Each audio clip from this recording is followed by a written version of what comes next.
Autre exemple, et j'arrête là la douleur. Dubaï. Il y a 50 ans, voici à quoi ressemblaient les Émirats Arabes Unis. Un bout de désert qui ne donnait envie à personne d'y aller, sauf bien sûr les autochtones, les bédouins.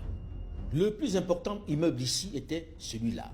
Il ne dépassait pas 7 étages. Souvenez-vous que le golfe Persique ne prend son indépendance qu'en 1971, soit plus de 11 ans après l'immense majorité des pays africains francophones. C'était il y a 50 ans. 50 ans plus tard, voici Dubaï. Dubaï est devenu l'un des lieux forts de l'économie du monde. Ils ont maîtrisé l'eau dans ce pays qui en manquait tant. Peuple du désert, en quelques années, ils ont purifié la mer. Ils ont transformé les dunes de sable en jardins. La planète les montre en exemple. Ils affirment la fierté d'un peuple longtemps soumis au colonialisme. Les Émirats Arabes Unis attirent les investisseurs du monde entier.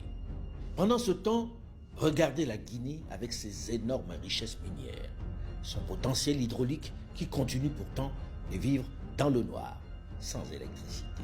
Parce que j'ai des frustrations quand je vois mon continent tel qu'il est aujourd'hui. Et je ne suis pas à l'aise et je sais qu'on mérite mieux. Regardez la RDC que l'on qualifie de scandale géologique tant il est riche de ressources, avec son immense potentiel de Inga qui pourrait fournir l'électricité à tout le continent. Il est encore le théâtre de coupures intempestives d'électricité. Regardez sa population travailler comme des esclaves pour les autres. Soyons sérieux, qu'est-ce qui n'a pas marché ?